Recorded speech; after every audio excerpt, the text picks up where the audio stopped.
Hello, everyone, and welcome to another small screen Star Wars. As always, I am joined by Rachel Wilkinson. Hello.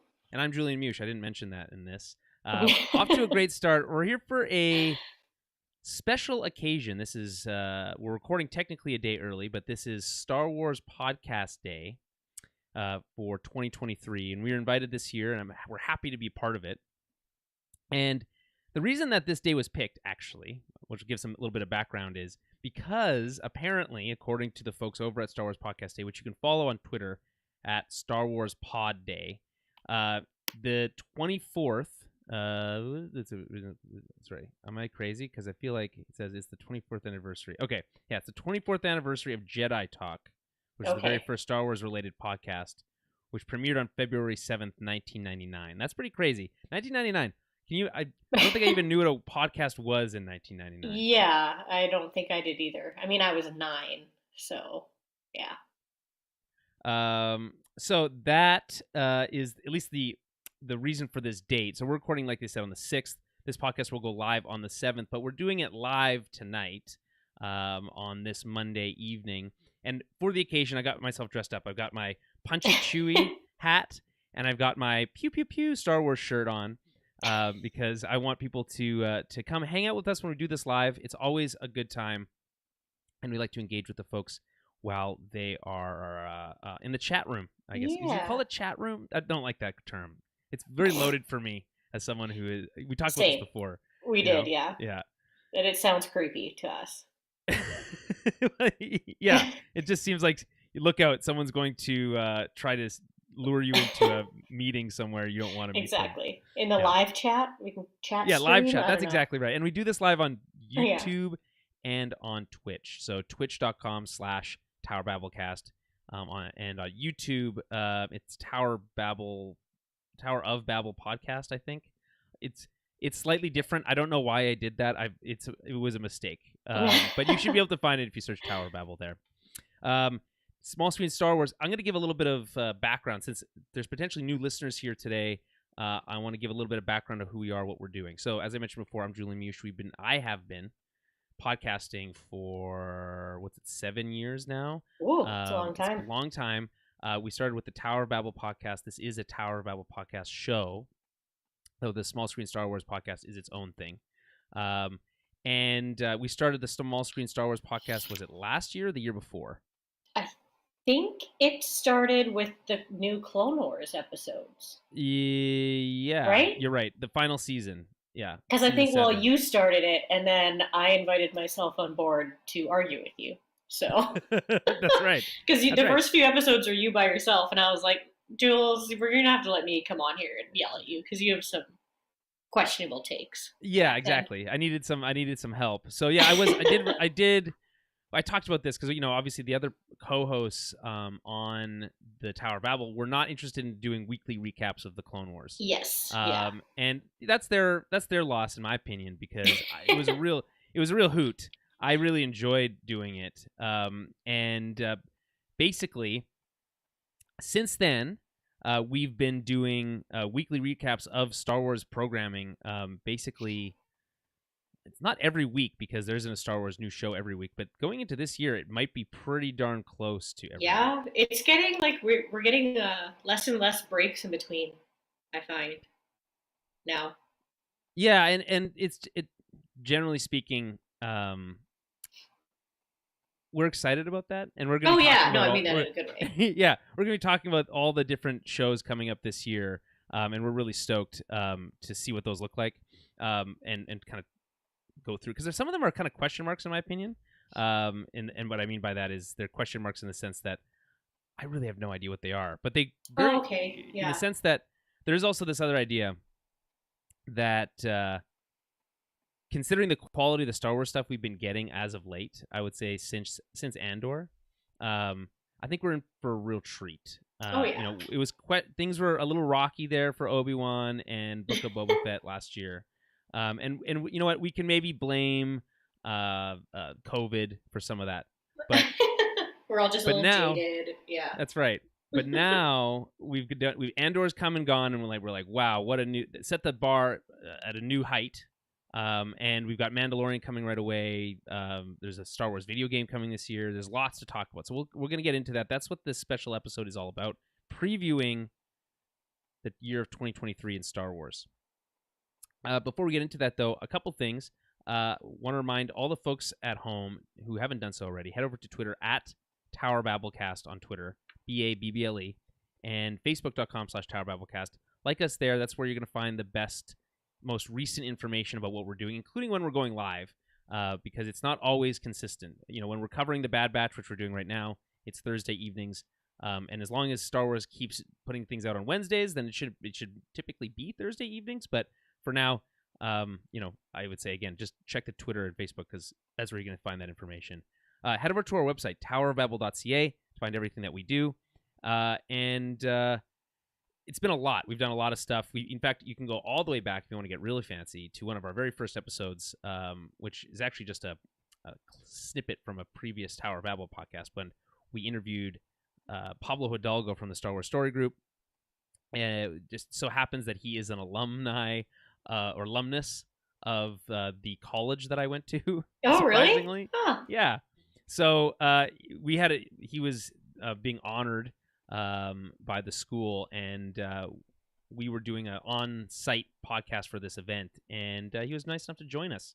And so yeah, that one's, I think, that's a pride and joy of ours here. So you can find that in our feed, and if you can't find it there, you can find it at the website. And if you're liking what you hear and you want to help support the show, I always say, there's a couple ways you can do it. You can leave reviews on iTunes, and that's completely free, and that's very helpful. Or Spotify, or wherever you listen to podcasts.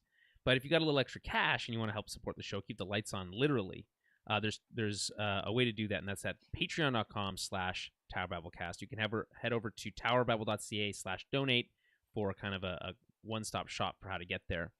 And we do monthly film club episodes over there, and it's really fun. And they're all over the place. We've been doing a lot of 90s movies lately. I think almost for the last 6 months, it's been almost all 90s movies, maybe longer than that, to be honest. Starting with Misery potentially, or Face Off. Oh, I don't even know. It might have been Face Off. I think Face Off was the first one I did with you guys, and then I think it started a trend. Roll. yeah. A so roll of 90s movies. Last month we did The Saint, and then this coming month we'll be doing Jackie Brown. Yeah. The Quentin Tarantino. So that's really exciting. That's exclusive to our Patrons, and that is for $5 a month US. You can get access to those. But if you don't have $5, maybe you got $2.50, because for $2.50 you can subscribe to the Patreon, help support the show, and get access to our Discord, which of course you also get at $5, which is a community of like-minded geeks and nerds who like to talk about Star Wars and DC and Marvel and all the other fun stuff that's going on in this space, and it's all nice and well maintained over there on Discord. So we also record our film clubs live on starting soon. We'll be doing it on Discord, so you can take part in those and ask questions and part of that and be more part of an actual club. So that's all the kind of preamble before we get into the meat of it. And as I said, we're going to be previewing the year ahead in Star Wars. Now, I'm going to do something that we haven't really done before on the show. And we're going to try something new here, where I'm going to switch to, on the live screen and the live feed, to we're going to surf the web together. Rachel and me and all the listeners are going to surf the web together, and hopefully it doesn't break anything. And for the audio listeners, of course, we'll describe everything we're talking about. We're not going to just say, "Oh, just read that." So that's not going to work. But we're gonna make it more interactive. I want to make the live sessions a little bit more interactive, a little bit more fun. It's still a podcast, so yeah, we promise. Right. That's right. Okay, so let me try this, and let's see how she goes. All right, so if this is all working properly, which I believe it is, you should be able to see that I am looking at a Entertainment Weekly article titled "Everything Coming to Star Wars in 2023," which is very apropos of what we're doing. This is written by Devin Kogan, and they have their own podcast, but don't worry about that. We're going to talk about everything that's listed here. It's just a nice, easy, simple one-stop shop. We'll jump around maybe to the IMDb, kind of look at some of those things, and there's some other kind of a little side Googling I'm sure we'll have to do. But for now, we'll just talk about what's on this list. Now, as this article mentions right at the top, there are no movies. There's no Star Wars movies coming to the galaxy far, far away in the year 2023. And this has now been a trend since episode 7, right? Sorry, episode 9. Apologies. Since The Rise of Skywalker. And that movie sucks. So I'm not really too broken up about that, but I am broken up about the facts of like, hey, we never got a sequel to Solo.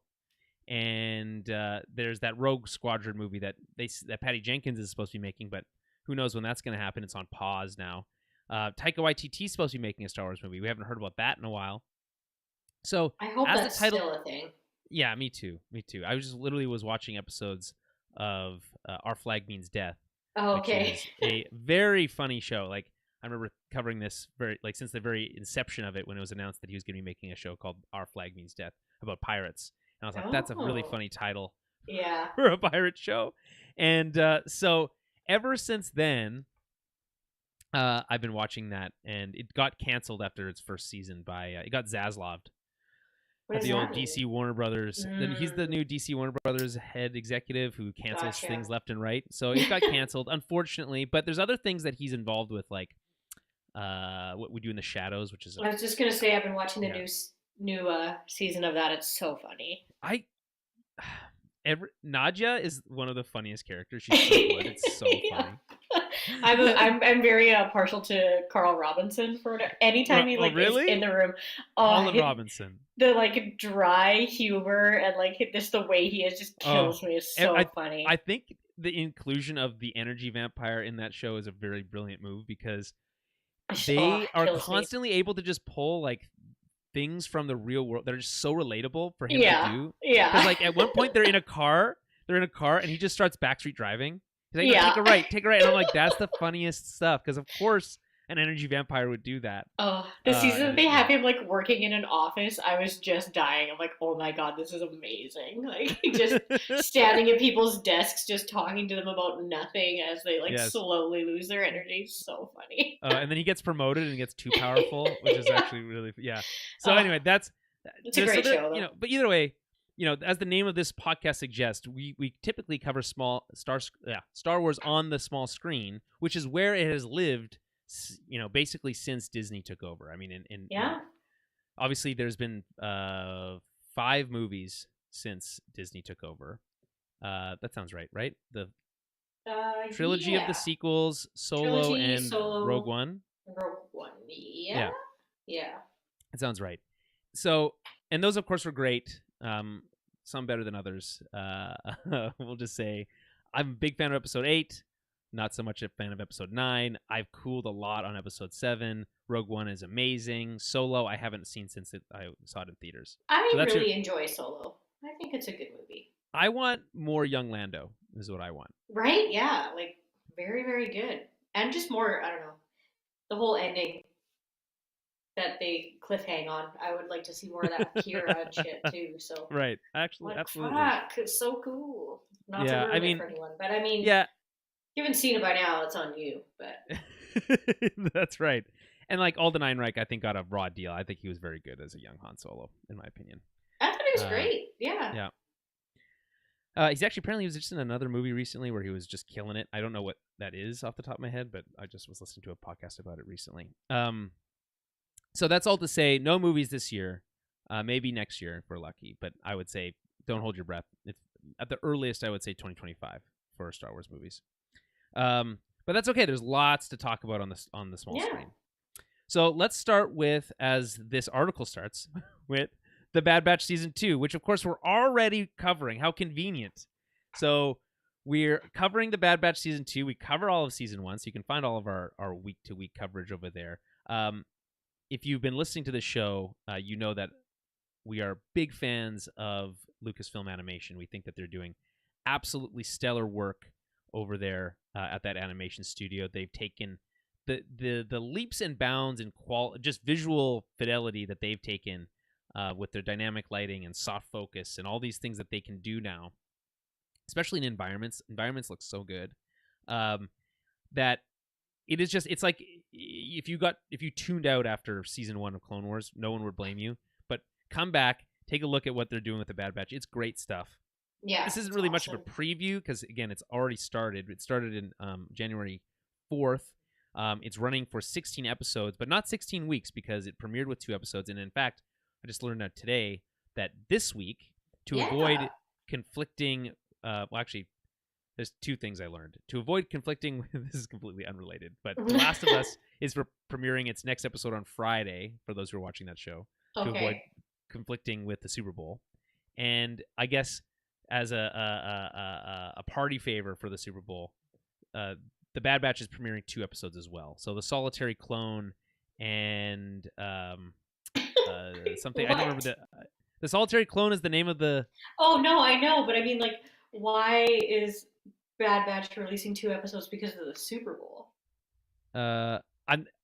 It's not because of the Super Bowl. Oh, okay. I was like, is that actually the reason they gave? Because that's insane.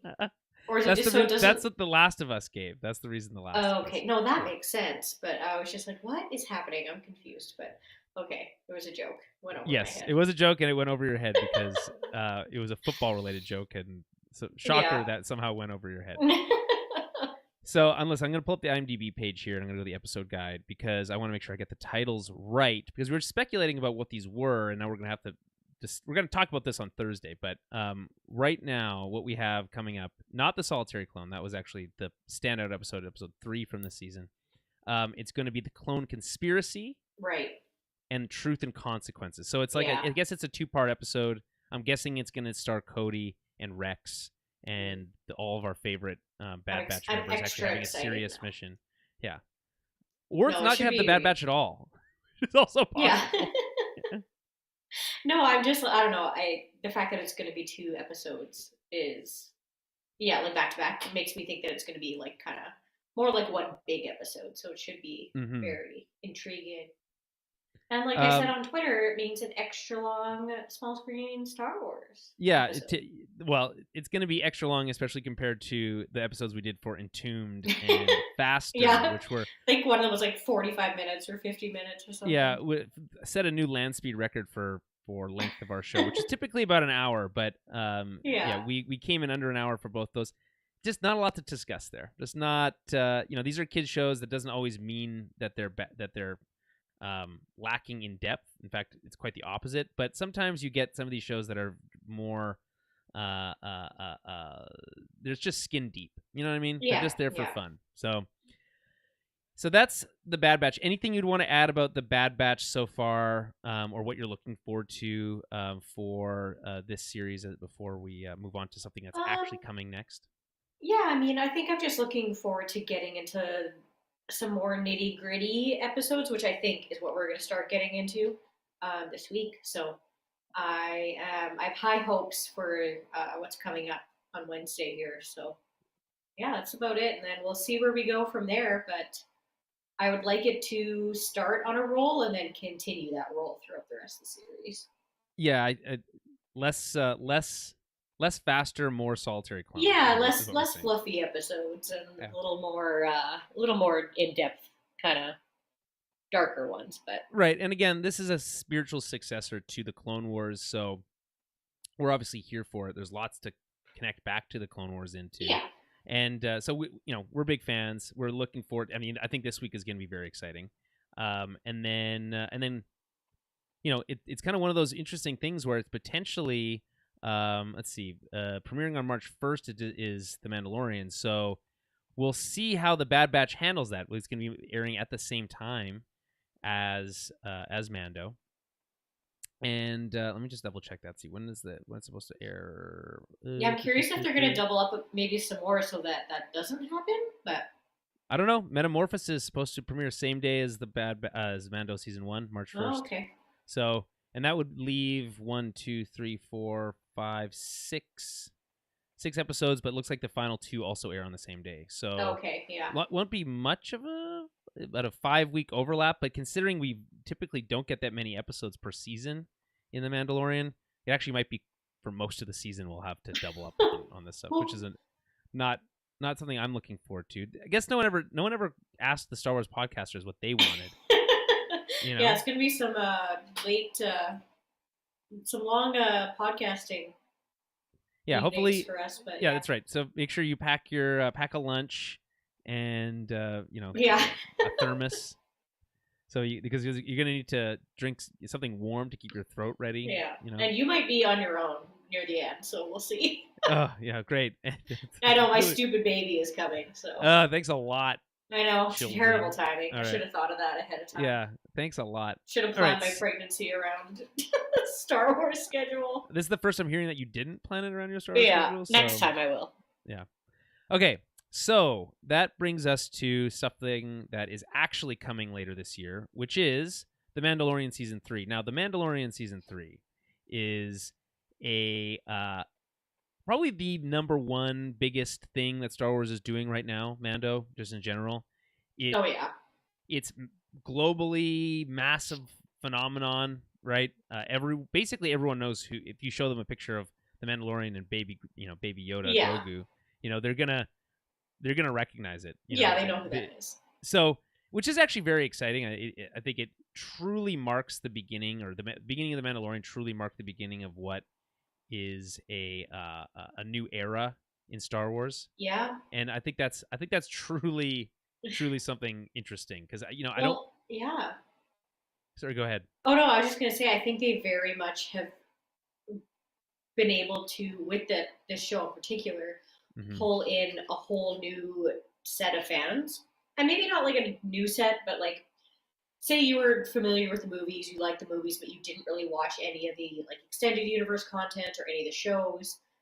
The Mandalorian was like the outlier to this. Like this started pulling people into watching the small screen media, not just the movies. Yeah, and I think it's what's even funnier than that is that it started doing things like bringing in lore from the Clone Wars and all this stuff that unless you were like a real like diehard Star Wars fan and you were watching that stuff, and I think that's a lot of people. For the record, there's a lot of people who watch the Clone Wars.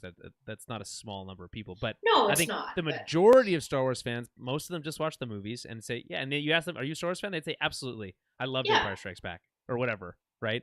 And that's totally valid. And what's cool about this is that it's like it's wholly new in the sense that it's like it's a brand new characters invented for the show, but it's not shy about bringing in all these kind of deeper pieces. Yeah. And of course, the reason for that is that you have Dave Filoni, who's working alongside Favreau. Favreau, yeah. Yeah, and I think there is fair criticisms to be had of the way that Dave Filoni does certain things. He's very reticent to kill off his characters. He doesn't like doing it. He leans very heavily into tie-ins to his little mini part of the universe, right? Right. And I think that's totally fine, but I think those are also fair criticisms to send his way about how this stuff works. And I mean, ultimately, they've done the best job working within the constraints of the volume, which is what they kind of pioneered that digital technology. And I think we saw the limitations of that with Obi-Wan. Although, again, I think it's like any tool, it's all about the hands of the artist, right? So, I have much more faith in Favreau and what he's been and how he kind of pioneered this stuff.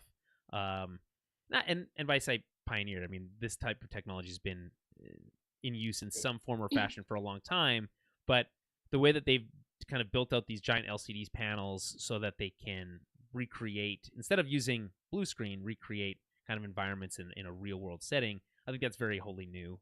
And he's very good at it. In fact, if you look at the Book of Boba Fett, which also seemed to have some trouble with the volume in terms of creating believable spaces, when we went to 2 episodes of The Mandalorian, by the way, PSA, if you didn't watch the Book of Boba Fett, do yourself a favor before you get into Mando Season 3 and at least watch the 2, not the final episode, the second to last and the third to last episode, right? The 2 Mando episodes. Yeah, the 2 they're basically 2 they might as well be episodes of The Mandalorian. They star The Mandalorian. Boba Fett's barely in them. So it's like, I think there's one where he doesn't appear at all. In fact, It's like he only shows up at the very end, like yeah. the very very end of the episode. Yeah. So I would say Uh, go watch those. There are 100% like chapters in the Mandalorian story, in my yeah, opinion. So absolutely. yeah, go check those Yeah, out. and I And mean, when it comes to the Mandalorian show in general, too, personally, as somebody who has watched all the other media, I like being rewarded when other characters from those medias get brought in. yeah, well, I get So I'm that. like, yeah, like it's so fun when you get to see characters like Cad Bane, and you get to be so excited about seeing Cad Bane. And I understand that's like, oh, it might be a bummer for like some other people who don't know who he is, or not as like pumped about him, but for the rest of us, it's like it's cool. Like Yeah, I think that's fair. I think you can, and I get excited about those things too, but I think it can be too much sometimes. that's fair. Yeah, like I know I understand what you mean about like uh making the world a bit too small for like Yes, that's such a exactly what I was massive gonna say. galaxy. Yeah, So yeah, I totally understand that. But if it makes sense in the context of the episode and of the show, I'm not necessarily like mad about it. Like it's like okay, it's like bounty hunting and that kind of thing, so it does make sense. But right.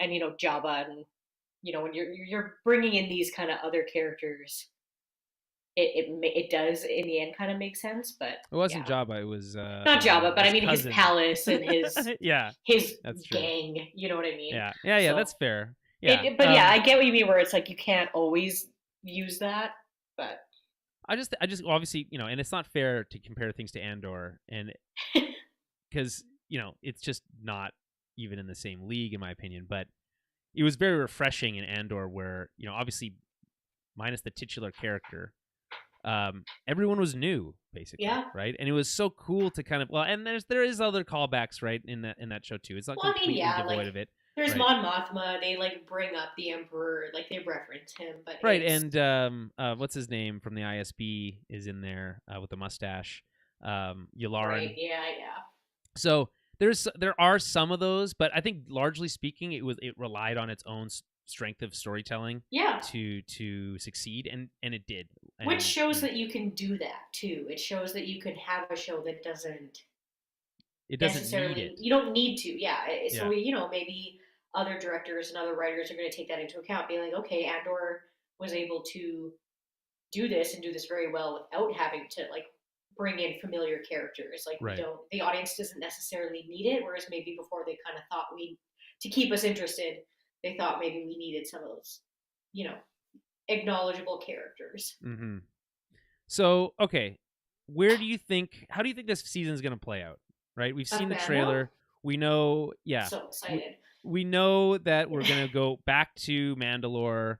We know that I'm there's pumped for that. there's all I'm sorts of pumped. other Mandalorians involved. But Oh, sorry, go ahead. You're pumped. that's what I'm most excited about. I really like Mandalorians and their whole shtick, and like there's some of my favorite arcs that we got get into in like even Rebels and Clone Wars. Like they're just so badass and in so cool. Rebels, I've said this before, but my biggest pet peeve with the episodes where they go to Mandalore on Rebels Yeah, is that I know they had like a limited budget for that show, and then that's why they couldn't replicate the same Clone Wars, quality animation that they had for Rebels, and it was kind of yeah. like it was launched into production very quickly after the acquisition and all that kind of stuff. But man, are those environments lackluster. Mandalore looks like a blank white page with characters placed on top of it. It like there is no it has almost no Yeah.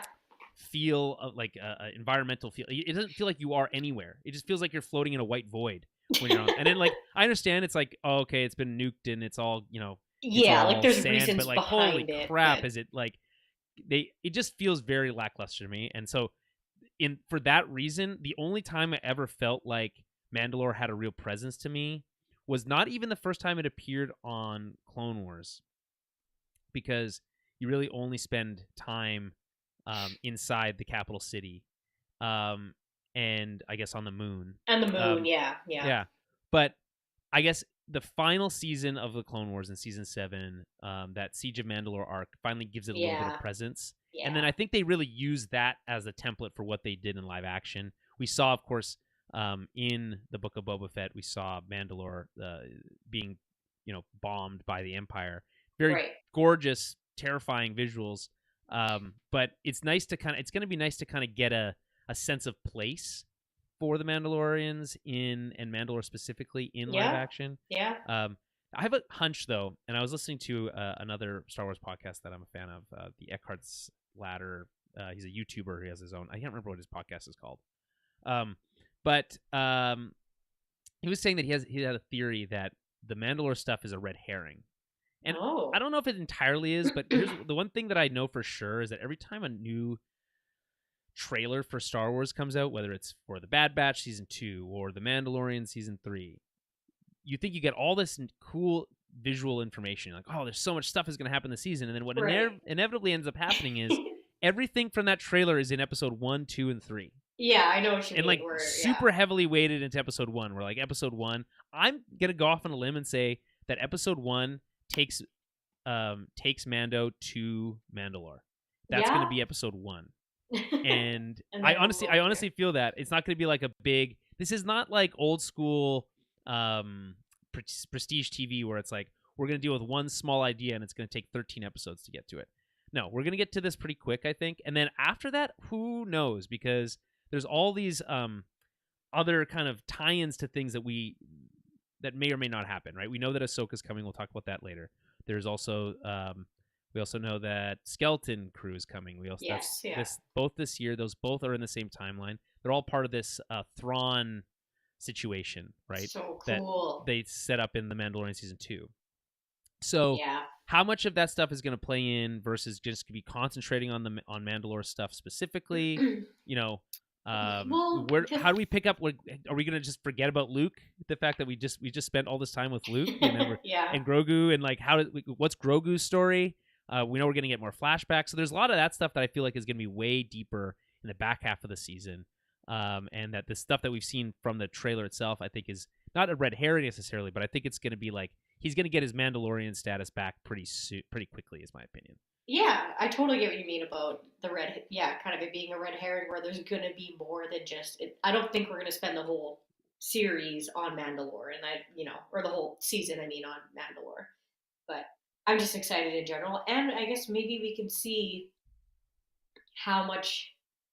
I guess it's different because it's not animation; it'll be in the volume, but how they deal with what Mandalore is going to look like after the Night of 1,000 Tears and all that, right? So, and whether I don't know if they're going specifically just to Mandalore or if they're going to the moon, because I was kind of under the impression that some of like the armor, Dawn, or what's it called? I think so. That I was under the impression that the way the armorer speaks about Din Djarin and how he was found, that it's like they were kind of Death Watch. Well, we know for sure they're Death Watch because we see the Death Watch logo on the armor that when he's saved as a child. Yeah. So it's just kind of like, okay, so then that would have been Concord Dawn, not necessarily Mandalore, but yeah, I guess we'll see. I mean, it's exactly. There's a lot of question marks in terms of like. We also know that like Bo-Katan certainly doesn't subscribe to this no helmet removal. No, that's kind of only a death, not necessarily even a Death Watch thing. That's just it's like some other, even like more a niche of a niche of culture, right? Like more of a religious, they call them religious zealots, right? That with within the Mandalore culture are the ones that I think that's what Bo-Katan specifically called it. Right? Yeah, like they're just a little bit more, which is and I mean she was part of Death Watch at one point, so she kind of knows what it's like to be part of a culty sort of part of Mandalore. Not just kinda. Yeah. That's she realizes that as soon as Maul takes over, she's like, like I'm out. This is not. Yeah, but I get the impression that if Maul hadn't taken over, that she probably would not have quit. She might not have, no.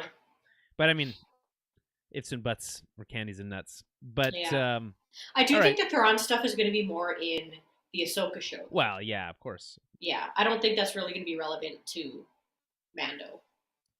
I wouldn't be so sure, but we'll see. Okay, we'll see. We'll see.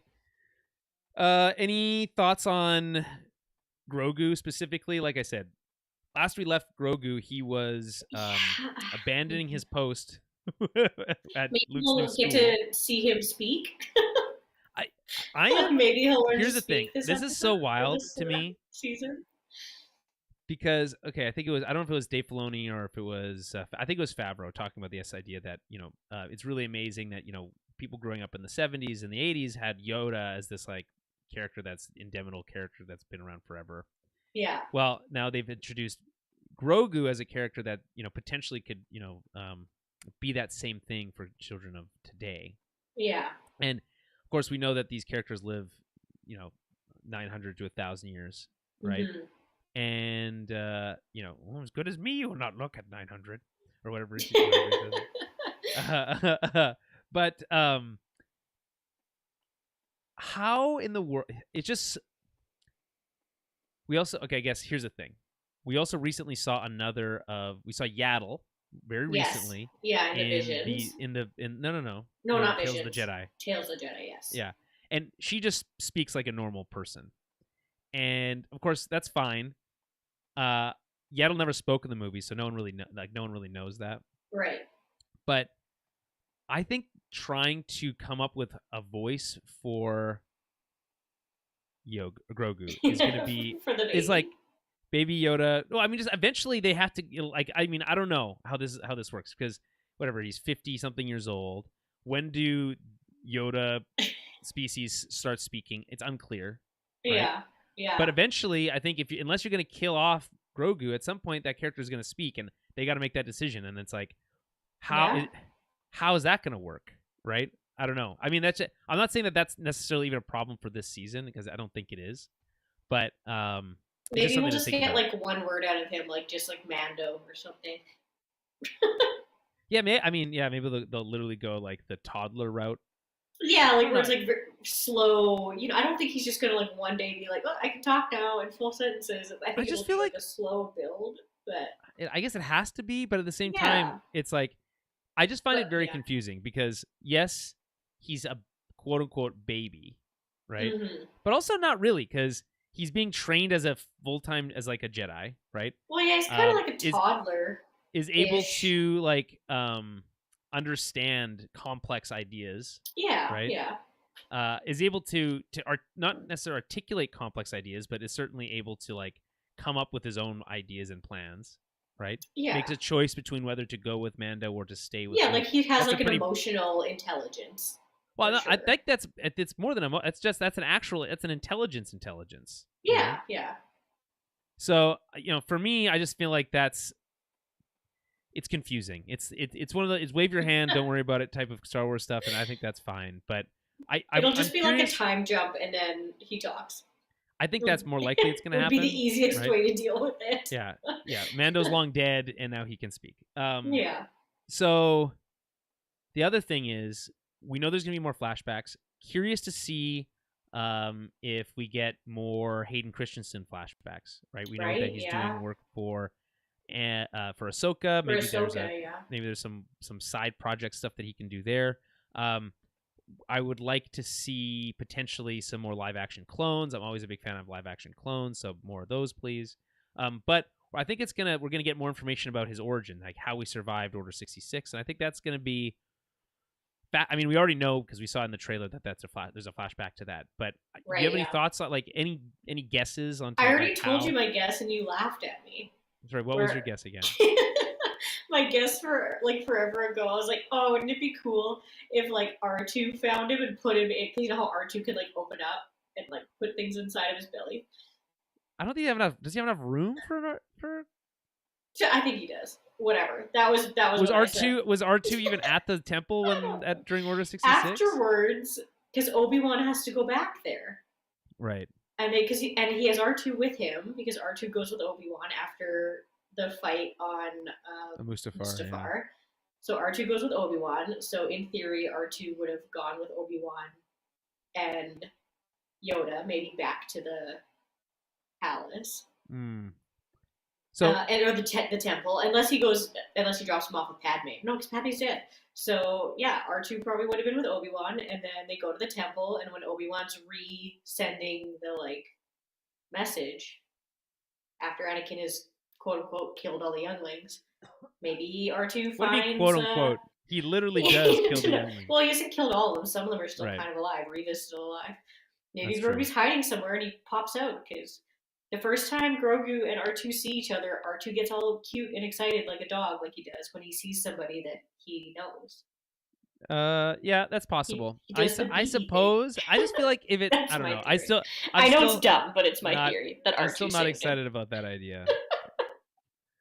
Whatever. The thing is, like, there's so many things. Like, it could have been like Quinlan Voss or something who saves him. Yeah, it could have been Just kind of Quinlan. Could have thing. been, I don't know. Could have been Yoda. Like, I hope what I would like it to be is two things. I'd either like them to pull out a character, a cool Jedi character that we like, that we know is alive, or maybe we yeah, don't know is alive, and bring them back for this sequence, right? yeah. I mean, And it in could live action, be. in a way that we never seen really before, Yeah, potentially for some of them. So that maybe would it's be cool. Gunji. Maybe Gunji Well, saves him. yeah, maybe it's Gunji, and that would be Like, awesome. How cool would it be to see a Wookiee Jedi it could on just screen? be like a pack, not a pack, but you know what I mean. Like Cal Kestis escapes the temple. You know, there's a lot of the younglings who do escape, so he Well, could Cal have just Kestis wasn't escaped. at the temple, Wasn't remember? he? I No, thought he escaped. You play through his Order 66 moment. He's on a Venator when Order 66. Oh, is he? Through. Okay, I can't remember Yeah. because like isn't he like in the vents and stuff and running away and Yeah, of a I don't know. Venator. Yeah. Oh, okay, fair enough. But yeah, I don't know. I'm assuming some of the younglings kind of did get away, right? But yeah, I mean, we do know that, but I mean, that would be pretty disappointing if they just ran away. Yeah, you know. So either that, or it's a character that we're very fond of, like a Yoda, or an Obi-Wan, or something. I'm obviously not Obi-Wan because he wasn't there at that moment, but like something along that line where it's like, oh, that's really cool. You know, something that is maybe potentially as like off your seat as Luke arriving at the end of Mando season 2. Right? Yeah. So there's lots of possibilities there. Anyway, that's Mando season 3. Very excited. We'll talk about that very soon. Less than a month away.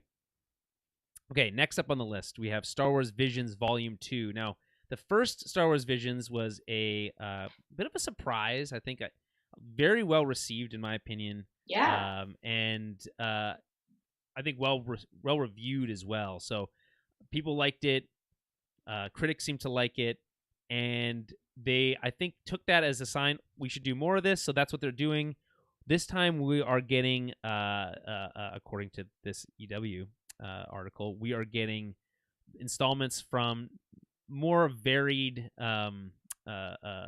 studios. It was primarily Japanese studios for Visions. Yeah. See Volume 1. But we're going to get Japan again, India, the UK, Ireland, Spain, and Chile, France, and South Africa, as well as the US. So give me a little bit more, I think, varied tones this time. And I think there's also some sequels to some of the shorts that we saw last time. Of course, what's fun about this is that it will premiere on Star Wars Day on May 4th. Ooh, fun. So that's always good. There's always nice when they drop something on Star Wars Day. Yeah. Yeah, I'm interested about that because the first group of Visions had such a different feel because it had a little bit more of that either like old like Japanese style or like anime, like they had a very Japanese feel to them. Yeah. So I'm curious if they're going to feel the same way if they're done by so many different places. So like, yeah, I don't know, because that was part of the allure for me. I was like, oh, like was the different styles. Right. And the different like choices and getting to see. Well, I think what you're going to see this time is that those styles are even more varied. So you're going to get anime, that's true. But you're also going to get North American style animation. You're going to get France is particularly, so I don't know if you're aware of the Netflix show Arcane, which is one of the best looking things I've ever seen. It's gorgeous animation. It's actually quite similar to the Clone Wars style animation. And it's kind of like a matte kind of finish, kind of feel to it. But that's a French studio that develops that. So the French typically, in my opinion, have a good reputation for very pretty animation. I don't really know anything about South Africa, unfortunately, Ireland, Spain, or Chile, or the UK really in terms of what they bring for animation styles. I'm like most curious about like the UK and Ireland. I'm like, what is that gonna be? That's different. It's interesting. From what, I mean, who knows? Maybe it's claymation. I don't know. I hope not. I don't know. Yeah. Why, you don't like claymation? No, not it makes me uncomfortable for some reason. Okay, interesting. That's it just kind of creeps me out. I don't know why. So you didn't like the new Pinocchio from I don't even know what you're talking about. So there's a Netflix movie Pinocchio, Guillermo del Oh, Toro's Pinocchio. no. A killer It's cast. all Kate claymation? Blanchett plays a monkey. I don't know. I don't like it. Okay. Anyway, so that's Visions Volume 2. We don't really know much about that other than based on what we already know from the first season. Again, there's some there's some standout episodes. We'll be interested to see if which ones get sequels. Follow ups. I guess maybe sequels is Yeah. not the right word. Volume 2, but we'll see. I'm mostly just interested in seeing kind of what that other more international feel looks like. Okay, so that brings us to Ahsoka, which is another the second live action series for this year, and That's what this one I'm is most excited for. this one's the most interesting, I think, because it's the most in line with pre-existing characters. It is truly seems like a live action sequel to Rebels, which I Yeah. think in theory sounds cool, but I think it's very hard to do, or it's gonna be very hard to pull off in a way that doesn't feel weird in this season. I mean, are we gonna see a live action Ezra? Are we gonna see a live action Sabine? Are I we think gonna they've already see? confirmed that we're going to see a live action Sabine. Okay, yeah, I think you're right for Sabine. I don't know for sure with Ezra, yeah, right. they. Natasha Yeah. Liu is Bordizzo is Sabine Wren. Yeah, I was like, that's already Yeah. confirmed. And I thought that they kind of confirmed an Ezra Bridger actor I as think well. it's But it might have been speculated. Not yeah. So I think confirmed. there's two big ones. There's Grand Admiral Thrawn, who everyone suspects that the voice actor who's Right. portrayed him in Rebels, Lars Mikkelsen, So will cool. be. He's kind of like soft denied it, which in my opinion confirms it that he's gonna be there, right, in his kind of blue skin, red eyes look. Yeah. I think that's really cool. Um, I think the idea of bringing Thrawn to TV is also challenging. I think making Yeah. someone look cool in blue skin, I think is. I mean, maybe they'll mute the blue a little bit, like they did with the Avatar characters are blue, but they're not like blue. I guess Yeah, I know sometimes what you mean. Like, yeah. he won't be Cad Bane blue, but I don't know. I think they It, muted Cad Bane's blue a little bit too in live a action, little so bit. I Yeah, think they'll that's probably do true. something similar with him. So okay, so Yeah, Amon I mean, Esfandi is apparently cast as Ezra Bridger. It's yeah, I was crazy like, how huh? much he looks like an Yeah, Ezra. Look at that. That is so wild. Looks yeah, just like it's Ezra. spot on. Um, but I think that might be speculation also because I don't think that's confirmed. Could be, yeah. Confirmed. But you know, we also we know that Hayden Christensen's going to be back. How do you think that's going to play out? How do you get Hayden It's Christensen got to back be for a Ahsoka? flashback, obviously, and that's the thing. Like with Ezra, it could also be a flashback, um, Mm, as well. I don't think Like, so. Amon is I too old mean, to play a flashback version of is Ezra. he? Yeah, absolutely. Doesn't look He's that a full old. grown man. You can't have. He was a That literal picture teenager. does not look like a full blown man. Yeah, I know, but like, it's gonna be very easy for them to either use, because we don't know what happens and where Thrawn and Ezra end up after the, what are they called? Not portals, Yeah, purgles. The space whales. After the space Yeah, whales take them somewhere, it's like we have that's no right. idea. Like, they may not age. They could be the same age. They could be I don't. older. I don't But think that's that guy, true. that actor, does not look like, he looks like he could play like a 17-year-old. I think maybe, Yeah, but he played it's like young. he's I got a think young face. he was also Aladdin in that live action Aladdin movie, and he looked young in that. I just don't know how many times you can pull that off after Yeah, it's fair. many years after. I mean, Yeah. more likely, in my opinion, is we find out what happened to them after the space Yeah, well, whales. that's kind of what we're hoping is we're gonna. Yeah, But I think that's for what. Hayden, there's two potential possibilities, right? There's flashback. In fact, there's already been rumors that there's someone else playing a young Ahsoka, and it's not Rosario Dawson. So that's interesting. Okay. Um, so that's one angle, and I think likely, right? Because I think the show is going to be introducing the Ahsoka Anakin dynamic to people for the first time, for most Oh, people for the okay. first time, Yeah. right? So how do you Interesting. show that? You're gonna have to do some sort of flashbacks to the Clone Wars to see what that was like, right? Right. Yeah. Um, and then also, of course, it's Force Ghost possibilities where we can have maybe Hayden acting as a mentor Interesting. like Obi-Wan for Ahsoka, which to be honest, would be the coolest version, I think, because it would feel very fitting for me, because you'd have, obviously, of course, Right. Obi-Wan trained Luke as a Force ghost, and Obi-Wan was also trained by Qui-Gon, and he was a Force ghost, right? And Qui-Gon trained Yoda in the Force ghost thing, and he also helped train Luke as a Force ghost. So there's a lot of like symmetry there for me. It's that famous George Lucas line. It's like poetry, it rhymes. So yeah. The only thing that with the whole Anakin Force ghost thing is like, I am kind of on that team where it's weird when he shows up looking like young Anakin as a Force ghost, and not because like he, I don't know, you right, think because he dies as an old balding so man. I'm like, why is his Force ghost young?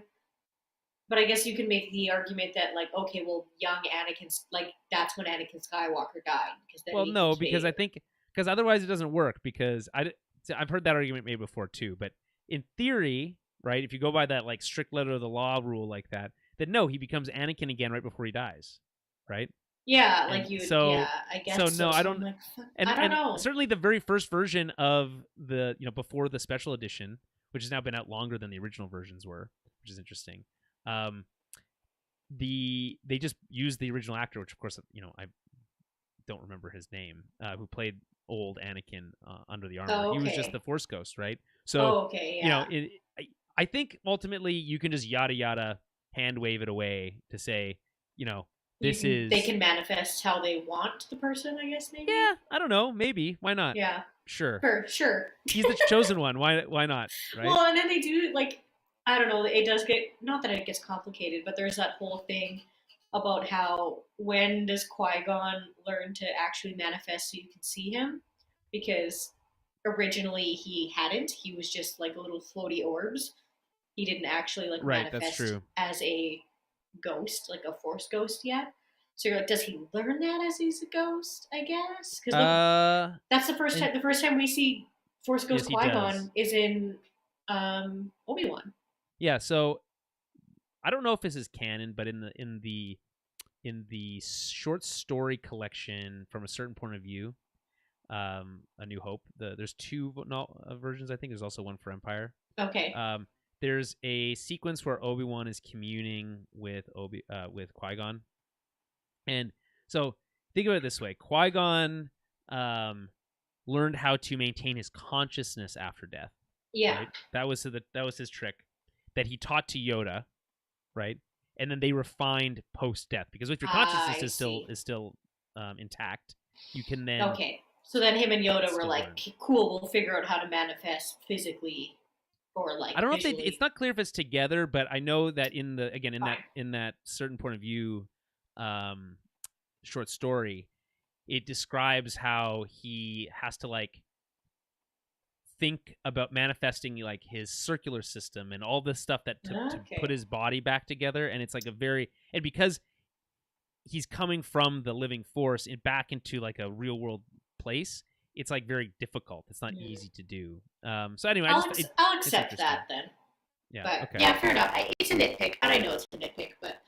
I don't know. I'm just saying. I like the idea of having him there, because what it does is allows him to play Anakin in a way we've never seen before. Sure. Right? Yeah. We've seen the flashbacks. We've seen him as Vader. We've seen him as the smiling Force ghost at the end of Return of the Jedi. Yeah. Right. It'd be interesting to see a like more mature, wise Anakin. Yeah, someone who's learned from his lessons. Yeah, because we don't get that. We just kind of get. Yeah, we get hothead, emotional Anakin. And that's basically it. Then he, whatever, dies and becomes Vader. And then we get super awful evil Vader for... That's right. decades after. Yeah, so exactly. So, like, I just feel like it's a completely new angle to explore. And I would love... I mean, again, there's pure speculation, but I would love it if that was what we got to explore. It would be cool to have, like, a full... Like, just a little sit-down with Anakin's Force Ghost and Ahsoka. Yeah, it doesn't have to be like every week. It's like a buddy cop. No. It's Force Ghost Anakin hanging out. if he shows up, I think it's once. I don't think it's a Yeah. continuous thing throughout the show, because that would be a bit ridiculous. Well, I mean, Obi-Wan basically hangs out with them the whole time in Empire. So Yeah, I guess so. Well, not entirely the whole time, but like spends a lot of time. He sits on that log, remember? Which I always thought was funny. It's like, ooh, and he's like groans as he sits down on that log. Yeah. But like, I would let you. It would remind me, or at least they have the potential to do something as impactful as I think the Yoda scene in Episode 8. Yes. Right. Yeah. Which yeah. I think is just like the best use of Force Ghosts ever, in my opinion. Where it's Yoda, in a moment of crisis, coming in to offer guidance to his old Padawan, and that's that. There's a moment for you to replicate that exact bundle of emotions with, in a moment of crisis, Hayden coming down from space heaven to offer guidance to Ahsoka in a way that we've never seen. Thoughtful, mature, good advice from Master to Padawan, right? That would be just something completely new. So, if there's one thing I'm hoping for, it's that. I wouldn't also mind exploring a little bit more the dynamic between her and Luke, because of course we know Luke is busy at this time, right? Have you seen any of this stuff on the internet, mostly Twitter, about people shipping Ahsoka and Luke? Ew, what? Ew, yeah, ew, I know. Why? Ew. And there's like the people that are like, oh yeah, totally shipping them, and everyone else is just being like, what's wrong with you? Like, no, it's so weird. What are you talking about? Like, I mean, listen, hell? Shippers will always do weird shit. That's the truth. Right? Yeah. There's always gonna be some sort of weird, potentially incestuous relationships that people are shipping for, right? And I don't really personally, I don't really understand the obsession with like, oh, this person has some sort of chemistry, so they must date. It's like, no, that's not that is not a requirement. No. So I don't understand that personally, but it's just more power to you. It's not going to happen. No, it's not. They would never do that. But I am excited. I am pumped about the Thrawn stuff though. That I'm excited for. Right, and the thing is, like, I don't really know how to parse it either, because like, the way they treated Thrawn was, I think people really liked the version of Thrawn from Rebels in terms of like an amalgamation of all the types of like extended universe Thrawn stuff. Into kind of like a pure quote unquote version of Thrawn that's not all overly complicated, right? Yeah. But now we've done this space whale thing. We had the rest of the trilogy pass, and now we're going to catch up to Thrawn. The Empire is largely gone, so what is that? How does that play into things? Like, is he just a warlord, running around the galaxy, or what? Because the way it's set up in Mando season 2, she's like, "Where is your master Thrawn?" It's like, what does that even mean? So it's just, to me, it's just a big giant question mark of how he's even going to play into things. No, for sure. And from like just the stuff, because I've read a few, I'm getting my way through the Thrawn books right now, and it's more of like the reason he joins the Empire in general in that these in are that the new Rebels ones? area. The Thrawn Ascension. Yes, like the Chaos Rising, I think, in those ones. But this has nothing to do with the Empire. This is all about like pre him joining the Empire. Right. It's all about him in his own area of space. Right. From what I know about the Chiss. Right? The Chiss and the Chiss Ascendancy and how all their stuff works. But from what I know about what the reasoning behind why he joins the Empire in the first place is just because it was more out of necessity. Like, it was like, okay, to him, because he's such a good tactical person, or like, that's just the way he thinks, and like he's a strategist, that's what he's good at, right? He just he's like, okay, like, this is the power, this is who's in power, this is who is strongest, so this is who I need to work with for benefit him. The idea is that he was cast out by the Chiss or something. I can't remember what happens. Yeah, like I'm not there yet. I haven't gone through all those books yet, those older ones. But I don't remember exactly. But I mean, largely speaking, though, he's going to be a villain. I think if people are hoping for like like a Well, hero turn for him. I I just think mean I I don't think think that's it. he has allegiances. Like I don't think he's strictly for the Empire and is gonna Right, which like, is, but you again, know what I that mean? just makes it even more confusing. Then, like, what is where, like, why Yeah. do we even care about him then at this point? Other than the No, fact I that he know. was I guess with Ezra at the time well, that they that's why. disappeared, right? That's So, probably yeah. the main reason why Ahsoka wants to find him because she Are wants there? to find Ezra. But Do we know if they're going to get any other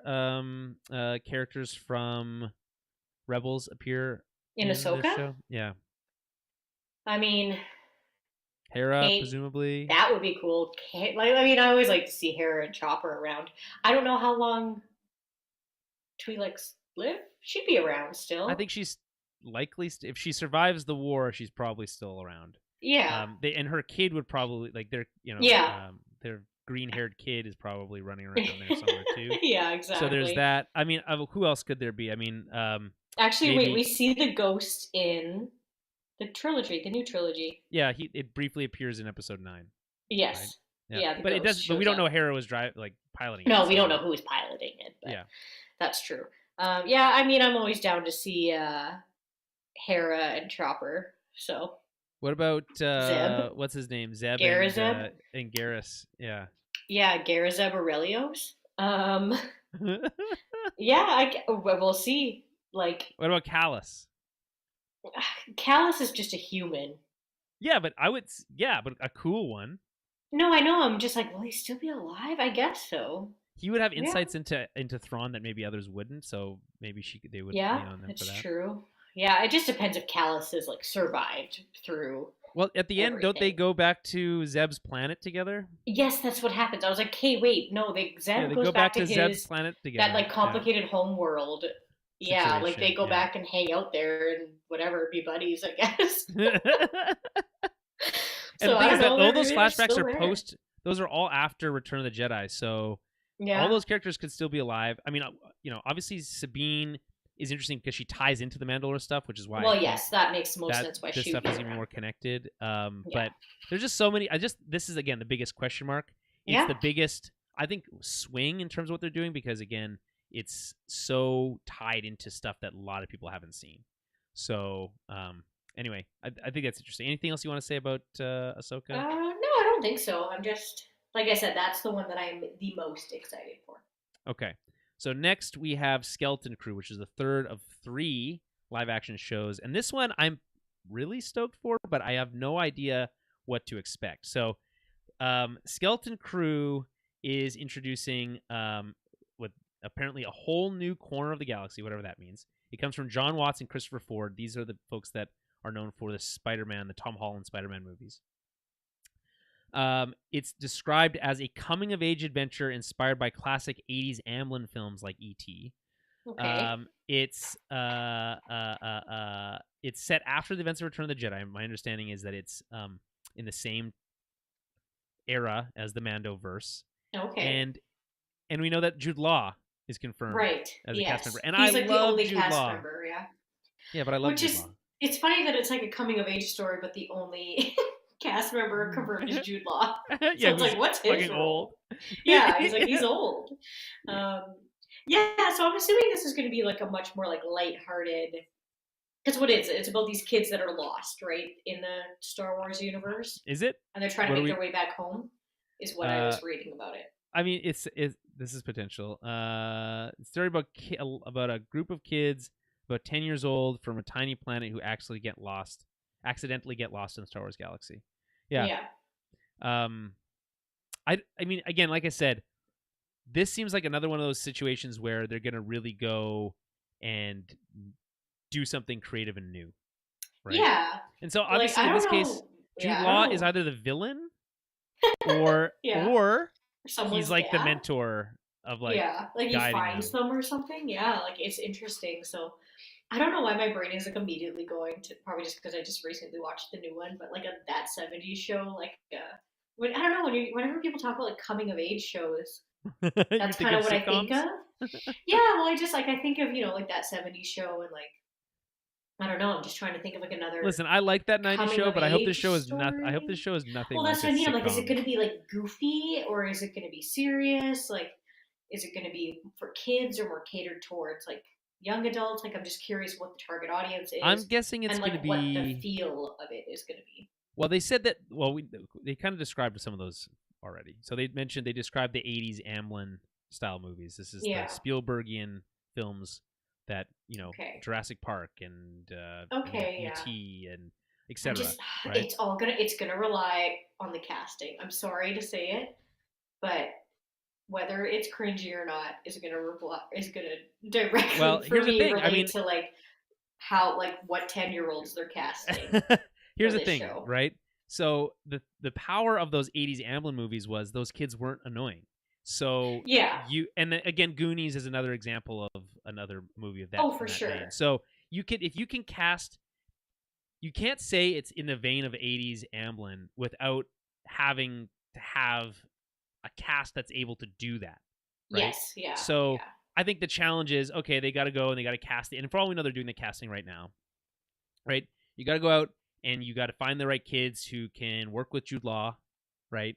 Yeah. And make it work. I mean, there's a Star Trek comparison that comes to mind. So there's a Star Trek Okay. Prodigy, which is an animated series. Their first, kind of like CG animated style show, which I actually quite enjoy because it brought back Captain Janeway. Now I know this is a Star Wars Oh, podcast, so yes. please hold on with me for a second. But Kate Mulgrew as Captain Janeway was always very cool. I used to watch Voyager every day after school, and I really liked that Star Trek series. And so what they did for Prodigy was they jumped forward into the future, as if after the events of the stuff that we know of. Again, similar to what we did after Return of the Jedi. That's what Skeleton's crew set. And then they introduce a group of kids who have their own mission, but they're being guided by a hologram of Captain Janeway. Oh, okay. So Interesting. she acts as this kind of like counselor, right? And can't do everything for them, but can point them in the right direction. So I can Yeah. imagine Jude Law fitting that same role. Again, think of Jude Law from like the Sherlock Holmes movies, right? His Okay. Yeah. Watson Yeah. character, right? And yeah, and I want to just make it clear. I don't mean to say that like child actors are not good and that kids are not good Oh no, I'm saying actors. that. No, I don't mean to like make that blanket statement. I'm just saying it's like it's very to me it's very important to make sure like the tone comes across the way you want it to so that it isn't cringe because it can get cringy. I don't know. I just find yeah, kind of what we were saying. But you're right. Yeah. If they're strictly looking for actors that are going to be able to portray things like like the Goonies and E.T. and like that. That's great. Those were really great child actors. But yeah, it's just hard for me to think of like coming of age stories that aren't meant to just be like funny. Even Right. like Little Rascals and like stuff like that, right? Well, Um, I think this movie's good. I think this show is gonna be funny. I think let's be clear. I mean, it's coming from yeah, which the is Spider-Man people. Those were pretty funny movies too. yeah, So that's true. But yeah, so I have some faith in it. I'm very curious about what the overall like feel of it is supposed to be and who the target audience is for it. hopefully, just like those '80s Amblin movies, it can be for kids and for Well, adults. that's kind of what I'm hoping. It's a little bit like they have those jokes in there for adults, but it's also good for kids, which is like, oh, okay, Yeah, yeah, like we do need like Star Wars content that isn't just for adults. Like it's nice to have content that is for like kids too. yeah, totally. In fact, speaking of which, Star Wars Young Jedi Adventures is for kids. Disney announced this I'm so kid-focused excited animated for this. series. Oh, really? Well, I mean, like, because I'm having a kid, so I'm like, Yeah, but oh man, it's cool that I'll have because it's like I'm specifically geared towards like preschool and like yeah, toddlers. yes, that's So I'm true. like, it's made for like little kids. So I'm like, that's really cool to have something that like you can show your kid growing up when they're really young to introduce them to Star Wars that isn't like, oh, can't watch this episode because that It's pretty person smart. dies. It's pretty smart to put this in the it's set in the High Republic era, so you don't have to worry Yes. about, hey, that youngling's gonna get murdered by No. Anakin later. Yeah, exactly. And the High Republic's like a really cool time. Like I just read through those three books. Um, I'm excited for the new ones to come out. It's like a very like yeah, it's a very interesting time of like, oh, like grace and light and love and you know, It's the uh '70s for the '60s and '70s. yeah, I would say that, they're innovation and that kind of stuff. And it's not about war, it's not about keeping peace, it's just kind of about Jedi, you know, going on cute little It's missions just and about stuff. vibing. They just want to vibe, you know. Mm-hmm. They just want to find those good vibes. Yeah, Uh, exactly. So I think it'll be cute, and it'll be cute to have yeah, content for really little kids to like start getting into Star yeah, Wars too. that's fair. That's appropriate because, like I said, you can't just like pop on Clone Wars No, once they unless start you just watch understanding. out. There might be decapitations any Well, that's what I moment. mean. I'm Yeah. like, you're like, ooh, which episodes are like fine to watch, and Probably which watch all ones of are a season bit too one without much. any problem. It's mostly just Yeah, any of the droid droids making episodes. bad There's jokes. yeah, like like some of the pirate episodes are totally fine, and a I lot would of like times to see a kids don't live get action Hondo. context. Can we get that? That's what Ah, I'm like. me That's what too. I'm like Hondo's for. so cool. I love Okay. him. Well, I don't want to say cool, but that's interesting. That's one way of putting He's it. Yeah, hilarious. funny. I Yeah, love cool. him. Maybe not so much. What Okay, do you mean? like we're all right. We're running out of time here. We got to Go move on. on. We got to move on. All right, so that's young Jedi adventurers following a group of High Republic era younglings as they embark on a path to become Jedi. And it's created for preschoolers and will premiere on Disney Plus and Disney Junior later this year. Very All cute. right, that brings us to the first non-television related TV show related piece of content. This is Star Wars Jedi Survivor. Ah, This is the yes. follow-up to Jedi Fallen Order, the 2019 video game, which I keep saying I'm going to replay it. I'm going to replay it before this. There's no way. Although it was recently delayed to I'm gonna pull that up, but it was originally supposed to come out March 17th. It's now I think 6 weeks delayed after that. I guess they still have some last minute tweaking that they need to do. Let's see here. Star Wars Jedi Survivor. I'm just gonna say someone should, and they probably is out there. I just haven't looked it up. April But 28th now. That okay, just got delayed, yeah. but someone who is a good gamer and can play through games quickly should just make a cut version of Oh, them it's playing. already that exists already. It's all the most important parts where just you can watch it like a movie. There's hundred. You just search Star Wars Jedi Fallen Order movie, and they'll be cuts. They'll probably Oh, be like okay. 3 hours or something like that. But they're or sometimes longer. But yes, Yeah. that But stuff they is will all play through like parts of the game, I assume, yes. that Yes, are it's not just important. the cutscenes. Yeah, so Yeah, you can because do just that the now. cutscenes doesn't do anything. Ah, cool. Okay. There's a in fact there's a podcast I listened to covering The Last of Us where they're not gamers. So one of them is literally just watching a gameplay recap of the game on YouTube Amazing. before each episode. So yeah, you could that is totally possible. Um so yeah, this follows Cal Kestis. It's supposed to be he's older. They've done a time jump here. He's got a beard now. And it's supposed to be darker story, more mature, more Ooh. challenging. We don't necessarily know what all those things mean in Does that mean the context of whether the gameplay is going to be yeah that's darker, more challenging, and more it's mature? unclear. Yeah. Okay. But I think both. I'm guessing it's both. Also the story. Okay. This one's interesting because we know this character specifically feels like a character that is going to make the jump to live action. Oh, Because absolutely. Yeah. Cameron Monaghan is modeled like the Cal Kestis is modeled after Cameron Monaghan. Yeah. Yeah. And they've been doing this a lot lately, where they the voice actors or video game characters that they cast are being modeled after the actor so that they can be in live action later on. So smart. Which I think is a good idea. But that all being said, I have so many questions about how this works, because how many stories about Jedi who are alive between, after Order 66, before Return of the Jedi, right? But have no impact whatsoever on the larger story, Right.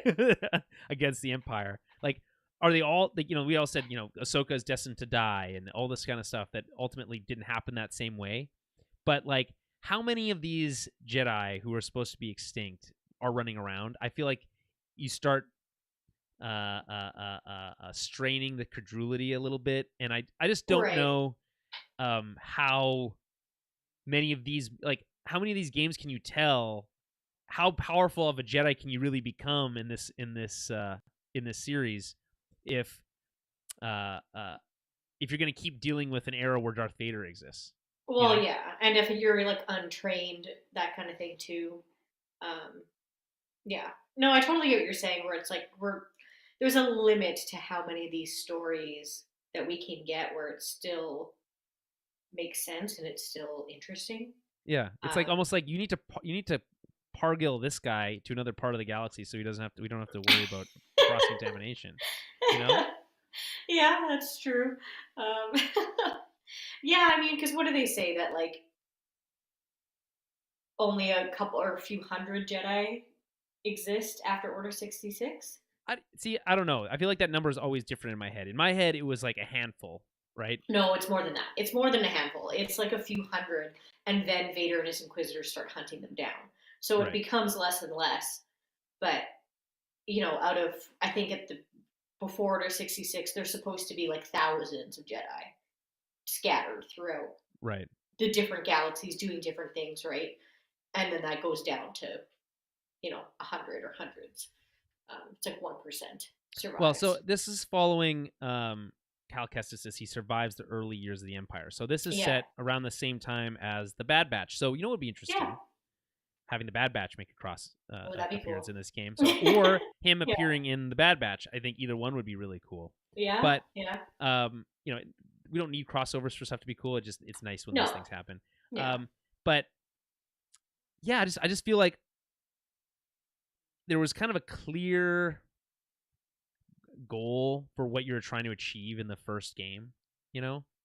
And then this game, it's like, okay, you're a survive. What does that mean to just to survive? I don't know. I imagine they're gonna make these things clear within the game, but like I said, it just starts becoming challenging because the stuff that you do as a part of gameplay is very cool, like the force abilities you have, right? Which would be extremely powerful force abilities in most of Star Wars canon as we know it. So how do you square that circle, and how do you square away this story so that it fits into the wider narrative?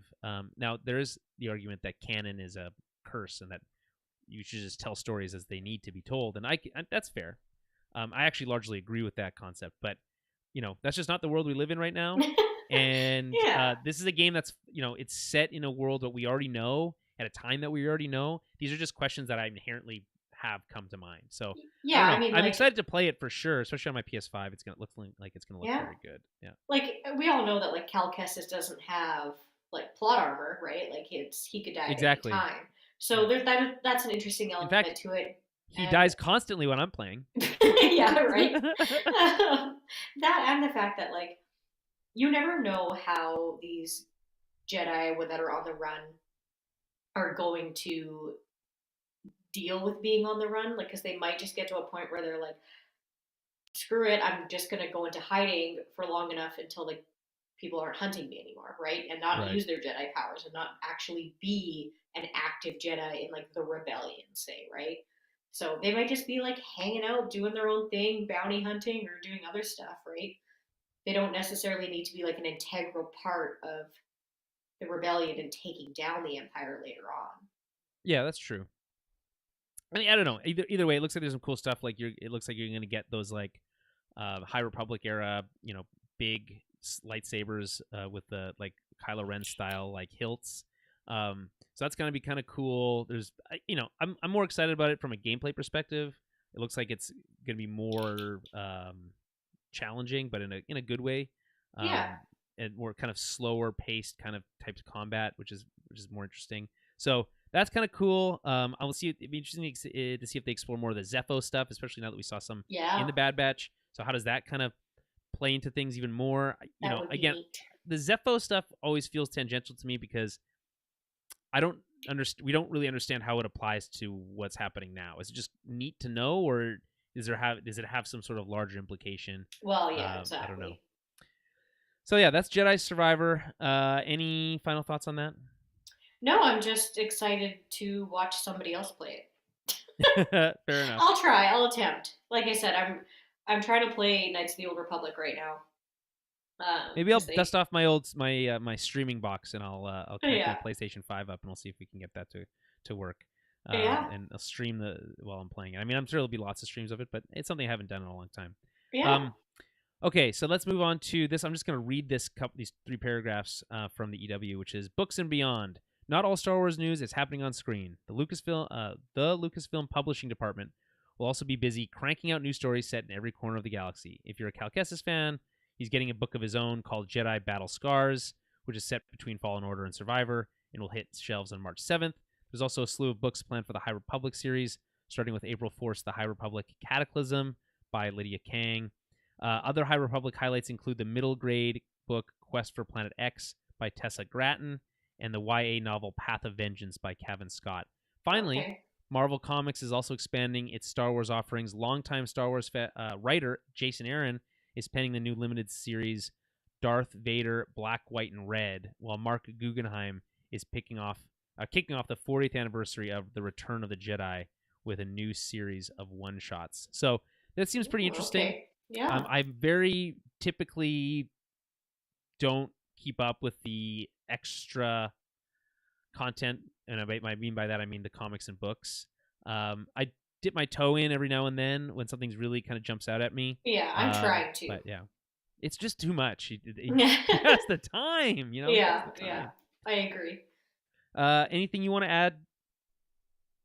No, I don't think so. I mean, I'll probably read those High Republic books because I read the other ones and Sure. they are really cool. There's some pretty cool stuff that happens in them. So, yeah. But other than that, I mean, I'm just excited for everything new that's coming out this year. Yeah, me too. It's gonna be a good year. So much content. Yeah. I mean, I think by the end of this year, things are gonna be quite different. I mean, we're gonna have a very different understanding of the Thrawn of it all. Yeah.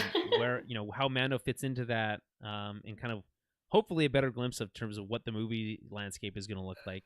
Star Wars should return to the big screen sooner than later, so hopefully sooner rather than later. All right.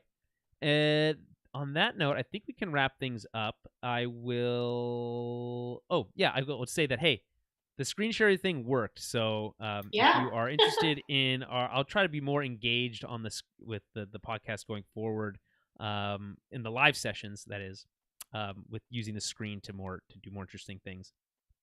So if you want to keep up with our live sessions, engage with the show, you can do so on Twitch and YouTube. If you subscribe, you'll get notifications when we go live. That's the best bet for you. And then, of course, if you want to help support the show, towerbabble.ca/donate will send you to our Patreon, or if you want to do a one-time donation, you can do that there via PayPal, I believe. And finally, if you want to help support the show in a non-financial way, you can do so at heading over to any of your podcast players of choice, leaving us a nice review. If you are a new listener, welcome. We hope you stick around, and we'll be back in 2 days with a extra long, extra deep dive into a two-parter from Star Wars: The Bad Batch, and we'll be back very soon. May the Force be with you.